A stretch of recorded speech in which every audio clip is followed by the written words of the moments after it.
तो यार आ चुका है सोलो लेवलिंग का एपिसोड 2 और यार एपिसोड 2 तो एपिसोड 1 से भी ज्यादा अच्छा था। चलो तुम लोगों को बताता हूँ एपिसोड 2 के अंदर हुआ क्या क्या है। तो देखो एपिसोड 1 में तो हमने देखा था सारे हंटर्स उस मिस्टीरियस जगह में फंस चुके हैं। जिन्वू की आइडिया की वजह से बाकी लोग सरवाइव कर जाते हैं। मिस्टर सॉन्ग भी जिन्वू को थैंक्स बोलते हैं, पर फिर हमें देखने को मिलता है उस तबाही में मिस्टर सॉन्ग ने अपना एक हाथ खो दिया है। जिन्वू मिस्टर सॉन्ग के हाथ को ट्रीट करता है। मिस्टर सॉन्ग बोलते हैं मैं जूही से मेरे हाथ को हील करने के लिए बोलता, लेकिन अभी वो बहुत डर चुकी है। जूही एक बी रैंक की हिलर होने के बावजूद भी डर जाती है और इसीलिए ही वो कमजोर रैंक में हिस्सा लेती है। मैं भी कई सारे बी रैंक मिशन में हिस्सा ले चुका हूँ, लेकिन ये तो शायद से ए रैंक है या फिर हो सकता है एस रैंक। इसके बाद मिस्टर सॉन्ग हमें बोलते हैं यहाँ के स्टोन में लिखा हुआ है कि इस मंदिर के गॉड को सम्मान करो, गॉड के लिए प्रार्थना करो और गॉड के ऊपर यकीन करो, और जो कोई भी इन तीनों रूल का पालन नहीं कर सकते वो यहाँ से कभी भी जिंदा नहीं बच सकते। इसके बाद सीन चेंज होता है और हमें जिन्वू के बहन के स्कूल को दिखाया जाता है। वहाँ हमें पता चलता है जिन्वू के बहन का नाम जीना है। जीना की एक दोस्त उससे जिन्वू के बारे में पूछता है और हमें देखने को मिलता है कि जिन्ना की वो दोस्त अपने बोरिंग लाइफ से परेशान हो चुकी है। इसके बाद सीन फिर से चेंज होता है और हमें जिन्वू के वहाँ दिखाया जाता है। जिन्वू डीमन गॉड को ढूंढ निकालता है, पर वहाँ एक और हंटर होता है जिसके पास हाई स्पीड का एबिलिटी है। वो हंटर सोचता है कि वो अपनी स्पीड का यूज करके यहाँ से बाहर निकल जाएगा, लेकिन वो भी मर जाता है। अब जिन्वू और मिस्टर सॉन्ग मिलकर सोचते हैं कि आखिर ये मूर्तियां उन्हें मार क्यों नहीं रहे हैं। अगर वो मूर्तियां चाहे तो इन हंटर्स को मार सकते हैं, लेकिन वो मूर्तियां सिर्फ उन लोगों को ही मार रहे हैं जो यहाँ से निकलने की कोशिश कर रहे हैं। इसके बाद जिन्वू को उन तीनों रूल्स के बारे में याद आता है। पहला रूल था गॉड को सम्मान करो, तो जिन्वू सभी को गॉड के सामने सर झुकाने के लिए बोलता है। सभी हंटर्स बहुत हैरान हो जाते हैं, लेकिन उनके पास दूसरा कोई ऑप्शन नहीं होता, इसीलिए वो जिन्वू की बात सुन लेते हैं और सभी हंटर्स डीमन गॉड के सामने अपना सर झुका लेते हैं। और यार तभी वो क्रीपी सीन होता है। इसके बाद डीमन गॉड उनकी तरफ बढ़ने लगते हैं। अब बारी है दूसरा रूल फॉलो करने की, जो कि है गॉड के लिए प्रार्थना करो। अब वहाँ एक और हंटर होता है जो आगे जाकर प्रार्थना करने लगता है, तो वो प्रेयर ग्रांटेड नहीं होता और वो हंटर भी मारा जाता है। सभी हंटर्स बहुत ही ज्यादा डर जाते हैं और इसीलिए वो इधर उधर भागने लगते हैं और फिर से वो मौत का खेल शुरू हो जाता है। जिन्वू भी जूही के साथ भागने लगता है। जिन्वू मनी मन सोचने लगता है यहाँ कोई ना कोई क्लू तो जरूर होगा। फिर जिन्वू देखता है यहाँ पे रहने वाले सारे मूर्तियों के हाथ में अस्त्र नहीं है, कुछ मूर्तियों के हाथ में इंस्ट्रूमेंट है।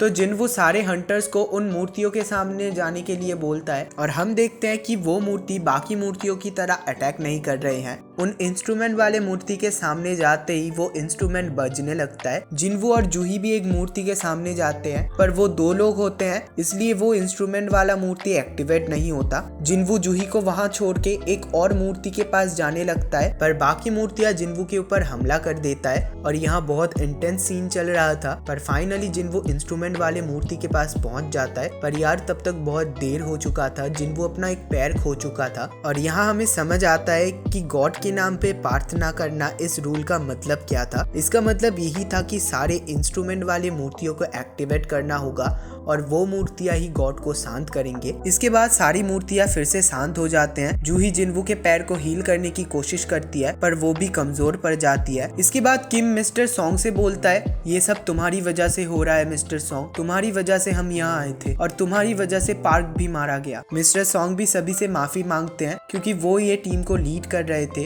और उनकी वजह से ये सब हुआ है। जिन्वू मनी मन बोलता है हम सबने यहाँ आने के लिए डिसीजन लिया था और ये वक्त झगड़ा करने का नहीं है, अभी भी एक और रूल बाकी है। इसके बाद हम देखते हैं एक सैक्रिफिशियल जगह अपेयर होता है। जिन्वू बोलता है शायद यही तीसरा रूल है, हमें किसी को सैक्रिफाइस करना होगा तभी बाकी लोग बच सकते हैं। मिस्टर किम मिस्टर सॉन्ग को फोर्स करते हैं वहाँ अकेले जाने के लिए और क्योंकि मिस्टर सॉन्ग ही उनके लीडर है तो मिस्टर सॉन्ग भी अकेले ही वहाँ जाने लगते हैं। वहाँ जाते ही एक आग जलने लगता है तो जिन्वू बाकी दो हंटर्स से उसे वहाँ ले जाने के लिए बोलता है। जिन्वू बोलता है मुझे नहीं लगता अगर हम वहाँ जाएंगे तो हमें कोई खतरा होगा, और वो तीनों भी जब वहाँ एंटर करते हैं तो फिर से आग जलने लगता है। जिन्वू बाकियों को भी वहाँ बुला लेता है। इसके बाद सभी लोग सोचने लगते हैं अगर वो यहाँ इंतजार करते हैं तो हो सकता है मूर्तियां उन्हें मार दे, और फिर हमें पता चलता है कि एक गेट को क्रिएट करने के 7 दिन बाद वो गेट टूट जाता है और फिर जो मैजिकल मॉन्स्टर है वो ह्यूमन वर्ल्ड में चले जाते हैं। और अगर ये खतरनाक गॉड इंसानी वर्ल्ड में चला जाए तो बहुत बड़ा तबाही मच सकता है। इसके बाद फिर से सीन चेंज होता जाता है और हमें जिन्ना को दिखाया जाता है। जिन्ना हॉस्पिटल में आई है अपने मॉम से मिलने के लिए। हम देखते हैं जिन्वू की मॉम कोमा में है और इसके बाद फिर सीन चेंज होता है। सभी लोग जब सैक्रिफिशियल जगह में चले आते हैं तब रेड और ब्लू फ्लेम जलने लगता है और गेट भी खुल जाता है। इसके बाद हम देखते हैं बाकी मूर्तियां फिर से चलने लगता है। जिन्वू बोलता है उन मूर्तियों की आंखों में देखते रहो, ये बिल्कुल बचपन के उस गेम की तरह है। जब तक हम उस मूर्तियों की आंखों में देखते रहेंगे तब तक हम बचे रहेंगे। गेट को खुलता हुआ देखकर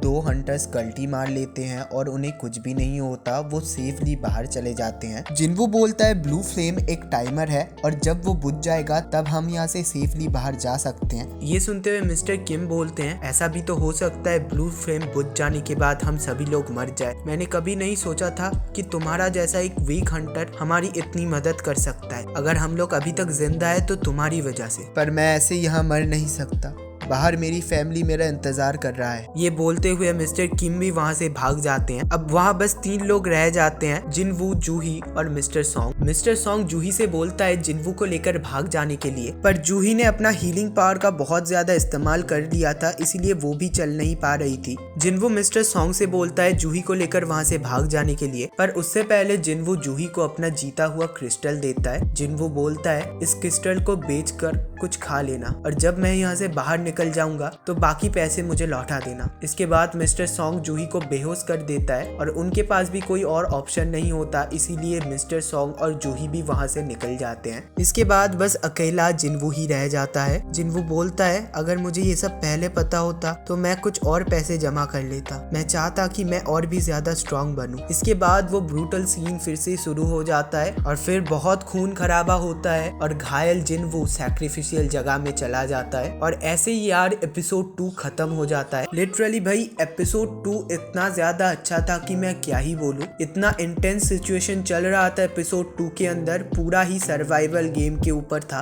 तो मुझे तो यार देखकर मजा आ गया और मैं तो यार तीसरा एपिसोड देखने के लिए बहुत ही ज्यादा एक्साइटेड हूँ। वैसे तुम लोगों को बता दूं सोलो लेवलिंग के एपिसोड 3 का टाइटल होने वाला है इट्स लाइक अ गेम और ये एपिसोड एयर होगा 21 जनवरी को। तो यार तुम लोग कितना ज्यादा एक्साइटेड हो मुझे कमेंट में जरूर बताना। तो चलो यार आज के लिए बस इतना ही, मिलेंगे तुम लोगों से नेक्स्ट वीडियो में, तब तक के लिए सायोनारा।